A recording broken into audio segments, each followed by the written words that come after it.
Hello viewers, আসসালামু আলাইকুম বন্ধুরা। আজকে আরও একটি নতুন ভিডিও নিয়ে আসলাম। তো আজকের ভিডিওটি হলো, যারা আপনারা উন্নত জাতের এক গ্রেডের জাতের হাঁসের বাচ্চা যদি নিতে চান, অবশ্যই স্ক্রিনে দেওয়া নাম্বার আছে, ওখান থেকে যোগাযোগ করবেন। তো আমাদের ঠিকানাটি হলো ময়মনসিংহ জেলার তারাকান্দা থানা। এখানে আপনারা সকল জাতের হাঁসের বাচ্চা পেয়ে থাকবেন। তো আমরা তুষ ও হারিকেন পদ্ধতিতে হাঁসের বাচ্চাটা কিন্তু ফুটানো থাকি, কারণ তুষ ও হারিকেন পদ্ধতিতে হাঁসের বাচ্চাটা ফুটাইলে খামাররা পালতে সুবিধা হয়, কারণ এত সহজে বাচ্চাটা মরে না।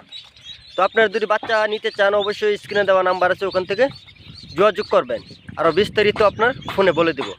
তো আমাদের কাছে কী কী জাতের হাঁসের বাচ্চা আছে, তো আমি আজকের ভিডিওতে বলে দেব। তো আমাদের কাছে রয়েছে খাকি ক্যাম্বেল, জেন্টিং, বেজিং এবং ইন্ডিয়ান রানা। তো আমাদের কাছে কিন্তু সব ধরনেরই হাঁসের বাচ্চা পেয়ে থাকবেন।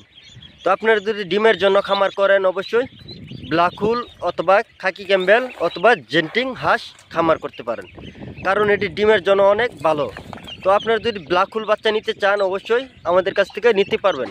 তো ব্ল্যাকহুল আপনারা কিভাবে চিনবেন, অনেকেই চিনেন না ব্ল্যাকহুল বাচ্চা কোনটা। তো ব্ল্যাকহুল বাচ্চাটা হলো আপনার ওই বুকটা সাদা, পিঠটা কালো, ঠ্যাংগুলো কিন্তু কালো থাকে। এটা হচ্ছে আপনার অরিজিনাল ব্ল্যাকহুল। তো আপনারা যদি বাচ্চা নিতে চান, অবশ্যই আমাদের কাছ থেকে নিতে পারবেন। আমাদের কাছে হাজার হাজার কিন্তু বাচ্চা আছে। তো আমরা কিন্তু রাত দিন পরিশ্রম করে কিন্তু বাচ্চাটা আমাদের ফোটানো হয়। তো অনেকেই ইনকিউবেটারে বাচ্চা নেয়, কিন্তু বাচ্চা টিকে না। তো ইনকিউবেটারে বাচ্চাটা কিন্তু সিজার হয়ে বাইরে। তো আপনারা যদি হারিকেনের বাচ্চাটা নেন, অবশ্যই এটা এত সহজে কিন্তু মরবে না। তো এটা কিন্তু আমনিতে বাচ্চাটা ফুটে। তো আপনারা যদি বাচ্চা নিতে চান, অবশ্যই স্ক্রিনে দেওয়া নাম্বার আছে, ওখান থেকে যোগাযোগ করবেন। আরও বিস্তারিত আপনার ফোনে বলে দেবো যে কীভাবে খামার করবেন, কীভাবে পালবেন, তাহলে বিস্তারিত আরও বলে দেবো। তো অনেকেই খামার করে কিন্তু অনেকেই লাখ লাখ টাকা কামাই করছে। তো আপনারাও কিন্তু কামাই করতে পারবেন, যদি আমাদের কথা মতন যদি পালেন, তাহলে আপনারা অবশ্যই কামাই করতে পারবেন। তো বন্ধুরা, আজকের ভিডিওটা এ পর্যন্ত। যদি বাচ্চা নিতে চান, অবশ্যই স্ক্রিনে দেওয়া নাম্বার আছে, ওখান থেকে যোগাযোগ করবেন।